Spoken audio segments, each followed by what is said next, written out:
안녕하세요. 소통학교 TV의 강정흔입니다. 오늘은 우리가 많이 활용하고 있고 요즘 특히 관심이 높아지고 있는 MBTI에 대해서 오해하고 있는 부분은 무엇인지, 또 정확하게 진실은 무엇인지를 좀 가늠해 보는 이런 시간을 갖도록 하겠습니다. 질문을 제가 이제 강의 시에 많은 분들로부터 받는 그런 질문들을 좀 추려 보았습니다. 먼저 첫 번째 질문 한번 들어볼까요? 결혼 상대로서 저와 잘 맞는 성격은 어떤 유형의 사람인가요? 네, 이 질문은 특히 이제 결혼을 앞둔 분들 입장에서 보면 매우 중요한 질문이라 저는 생각을 합니다. 특히 주위에서 보면 결혼한 부부들이 성격 차이 때문에 힘들어하고 성격 차이 때문에 좀 안 좋은 그런 결과들을 갖고 있는 상황이 많아서 아주 신중하게 질문을 합니다. 그런데 여기에 대한 답변으로선 좀 애석하게도 MBTI를 가지고 배우자가 어떤 사람이 적합할지를 가를 수는 없다, 이런 답변을 드릴 수밖에 없습니다. 왜냐하면 잘 아시는 것처럼 MBTI라는 이 심리 도구는 사람들을 이렇게 판정하고 또 이렇게 측정하고 이런 도구가 아니고요, 사람을 이해하는 도구로 활용되고 있기 때문에 결혼하는 장면에서 저 사람과 나와 과연 맞을까 안 맞을까를 가를 수는 없을 것 같습니다. 근데 보탬이 될 말씀을 좀 드리자면, 이 상대방과 나와의 역동관계를 통해서 보면 좀 이해가 되실 것 같아요. 먼저 예를 들어서 ESTJ라는 유형과 아주 똑같은 유형 ESTJ, 이 유형으로 보면 아주 잘 맞을 것 같죠? 물론 다른 유형보다는 아마 일치된 행동, 일치된 생활 양식이 많아서 갈등은 그렇게 많지 않을 겁니다. 그런데 이렇게 만나면 어떤 상황이 재현될까요? 네, 서로가 선호하는 경향에 대해서는 익숙하고 잘 나타나겠지만, 예를 들면 ESTJ에 반대되는 상황들, INFP적인 상황에 대처하기가 이 두 사람은 좀 어려울 수도 있고, 또 INFP적인 상황에 대한 경험이나 그런 맛을 느끼는 그런 삶은 되지 못할 것 같아요. 반면에 ESTJ와 INFP가 만났다고 해볼까요? 정반대 유형인데요.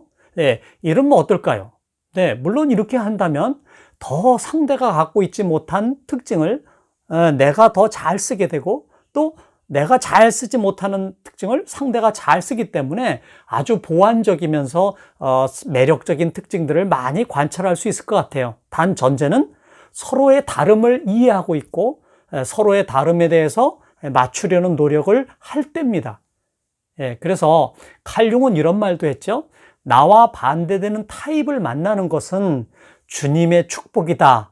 네, 이렇게 말할 정도로 아주 반대되는 타입과의 만남, 역동은 되게 중요하게 봅니다. 그래서 잘 관찰해 보시면 이 좀 반대되는 유형에 대해서 끌림, 매력을 많이 느끼게 돼 있죠. 전에도 제가 설명드린 내용이 있었습니다만은, 외향적인 사람은 내향에 대해서 많은 끌림을 갖죠. 네, 활달하고 표현도 잘하고 적극적이고 얼마나 매력적입니까? 반대로 외향은 내향에 대해서 아주 매력을 느끼죠. 사람이 아주 신중하고 차분하고 이런 끌림들을 많이 갖게 되는 겁니다. 그래서 결국 보면 반대되는 타입과 만나는 그런 사례는 많은 것 같아요. 그래서 저는 이렇게 누구를 만나든 상대와 사랑이 깊어지는 데에 MBTI를 서로 활용하면 좋겠다. 이 배우자를 고를 때 보면 뭐 성품도 많이 보고요, 그죠? 외모도 보고 여러 가지 조건도 보고 미래의 가능성도 보고 있지 않습니까? 그래서 MBTI로 누구랑 맞을까 안 맞을까를 선택하는 것이 아니고, 내가 사랑하는 그와 어떻게 더 이렇게 잘 살아갈까에 MBTI를 활용한다면 좋을 것 같습니다. 주위에 혈액형으로 성격 얘기하는 경우가 있는데 MBTI와 어떤 연관이 있나요? 네, 이 두 번째 질문도 제가 많이 듣는 질문이었습니다. 결론을 말씀드리면 상관관계를 따질 수가 없습니다. 재미난 게 뭐냐면, 저는 뭐 혈액형에 대해서 제가 전문적인 지식은 없습니다만은 일반적으로 알고 있는 상식으로 보면 O형들은 활달하고 적극적이다, 이렇게 이런 해석을 갖고 있죠. 근데 제가 MBTI를 할 때에 이 그룹 작업을 합니다. 동일한 유형의 사람들끼리 모여서 그들의 특징을 서로 끌어내서 공통점을 이렇게 이야기할 때 보면 특히 내향적인 사람들은 아주 신중하고 조용하고 좀 숫기가 없는 그런 경향의 사람들도 많거든요. 근데 그런 사람들이 맞아, 우린 서로 이렇다라고 공통된 작업을 할 때에 거기에 모여있는 사람들의 혈액형을 한번 물어본 경우가 있습니다. 그러면 재미난 게 O형도 있고 A형도 있고 AB형도 있고 많이 섞여져 있어요. 그래서 너무 단선적으로 이런 혈액형은 이렇다 뭐 이렇게 보는 것보다도 좀 더 널리 이해하는 쪽으로 활용한다면 좋을 것 같아요. 또 사주, 동양 철학 이런 걸 질문하는 분도 많은데요. 역시 기초 토대가 서로 다르기 때문에 그것과 이것의 연관성은 어떠냐에 대한 이야기는 하기 참 곤란한 것 같습니다. 사람의 특징이라는 것을 너무 단정적으로 보는 것이 아니고 이해하기 위해서 쓰는 도구로 보면 좋겠다. 나중에 말씀드리겠습니다만은 외향이라 해서 늘 외향적인 행동만 하진 않거든요. 네, 어떨 때는 내향의 기능을 쓸 수도 있고 하기 때문에 그 다양함을 우리는 단지 좀 이해하기 쉽게 하기 위해서 이렇게 유형으로 구분해 놨을 뿐이지 이런 유형은 이렇다, 저런 유형은 저렇다 이렇게 너무 보는 것은 좀 어려움이 많은 해석이다. 이렇게 생각합니다. 사람의 성격은 변하는지요? 제가 어릴 때 검사받았던 결과와 다르고 사람이 나이가 들면 성격이 변한다고 하던데. 네. 이번 질문도 제가 자주 이렇게 받는 질문이었습니다. 제가 어린 시절에는 MBTI 학교 다닐 때 해봤는데 이런 유형이 나왔는데요. 지금 회사 생활하는 성인이 되어서는 이런 유형이 나왔네요 라고 예전에 어린 시절과 현재 자기가 다른 결과를 봤을 때에 과연 어느 것이 접니까? 라고 하는 질문을 하는 경우가 있습니다. 이럴 때는 현재 자기를 이해하는 도구로 쓰면 좋을 것 같아요. 현재 나는 이런 유형으로 이런 빛깔과 향기로 살아가고 있는 사람이다 라고 이해하는 데 쓰시면 좋을 것 같습니다. 먼저 어린 시절의 나를 좀 이야기해 보면, 근데 많은 경우에 보면 어린 시절의 자기의 특성과 성리대의 특성도 거의 일치되게 동일하게 살아가는 분들이 많습니다만은 그렇지 않은 경우에는 어린 시절의 나는 부모님이나 아니면 주위 환경으로부터 환경의 영향을 받는 시기였다라고 보시면 될 것 같아요. 그래서 본연의 나의 성격보다는 다른 성격으로 이렇게 살았던 시절이다. 이렇게 이해하는 것이 도움이 될 것 같아요. 그래서 내가 필요에 따라서는 이렇게도 저렇게도 살아갈 수 있지만 그 시기에 나는 이렇게 살아가는 게 좋겠다라는 나름의 선택이었다. 이렇게 해석하시는 것도 좋겠습니다.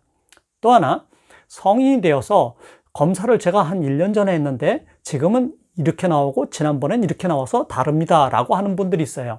그럴 때도 마찬가지로 이거는 검사를 주관하는 상대방이 당신은 이 유형입니다 라고 결과를 내려준 게 아니고 본인이 검사에 의해서 나는 이런 사람이구나 라고 나온 결과이기 때문에 어느 게 더 본인다운지를 본인이 성찰해내는 그런 시간이 되면 참 좋을 것 같습니다.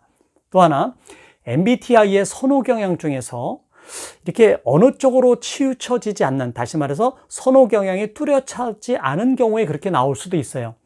예를 들면 제일 위의 지표인 외향과 내향으로 볼 때 가운데를 중심으로 해서 약간 외향이거나 약간 내향일 때 이 사람은 어떻게 해석하죠? 반대 유형도 선호하지만 이쪽을 조금 더 선호한다라는 해석이 있거든요. 그렇게 볼 때에 본인이 볼 때 저쪽의 경향도 난 갖고 있고 이쪽의 경향도 갖고 있어서 어느 게 난지 헷갈린다라는 그런 생각을 할 수 있기 때문에 이럴 경우에 저희가 드리는 조언은 조금 더 시간을 갖고 너무 서두르지 않고 나의 특징을 자주 관찰해 보다 보면 그래도 이쪽도 쓰고 저쪽도 쓰지만 조금 더 이쪽의 유형이구나라는 그런 도움의 해석은 할 수 있겠다 이렇게 봅니다. 그리고 또 한 가지, 과연 성격은 변하느냐에 관한 이야기인데요. 일반적인 경향성은 나이가 들어감에 따라서 그 선호하는 경향성은 더 뚜렷해진다. 다른 용어로 하면 좀 더 확실해진다. 이렇게 보는 겁니다.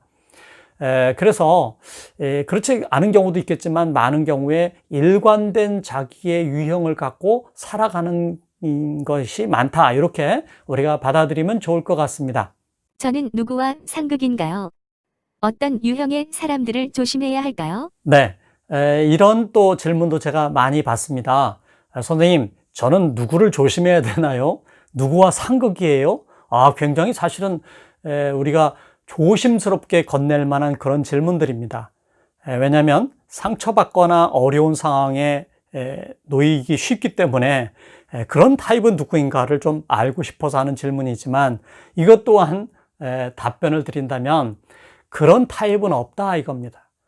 예를 들면 여러분 주위에서 많이 보셨겠지만 ISTJ, 우리나라에 제일 많은 ISTJ 유형이라는 이 유형과 유형으로 봤을 때 정반대되는 타입은 ENFP거든요. 그런데 ISTJ와 ENFP가 아주 단짝인 친구 굉장히 많아요.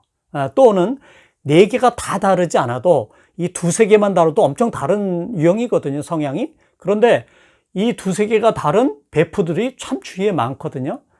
그래서 이 유형으로서 나와 너는 맞고 안 맞고를 보는 것이 아니고, 우리가 좀 더 친하게 더 사이좋게 잘 지내 나가는 데에 이렇게 활용하면 좋을 것 같습니다. 그래서 우리가 맞다 안 맞다라는 생각은 상대의 특징에 대해서 불편함을 빨리 가져와요. 그래서 이 다름이라는 것을 좀 더 이해하는 쪽으로 쓰시면 좋겠고요. 회사에서도 팀 내에서, 같은 조직 내에서 보면 나와 다른 유형이 나의 보완의 특징을 갖고 있다고 보시는 것이 정확한 표현입니다. 왜냐하면 내가 잘 안 쓰는 그 기능을 상대가 잘 쓰기 때문에 서로 시너지를 낼 수 있는 대단히 중요한 상대라고 인식하시면 좋을 것 같아요. 그래서 나와 상대의 차이는 매우 나의 삶에 중요하다라는 인식을 하는 계기도 되었으면 좋겠네요.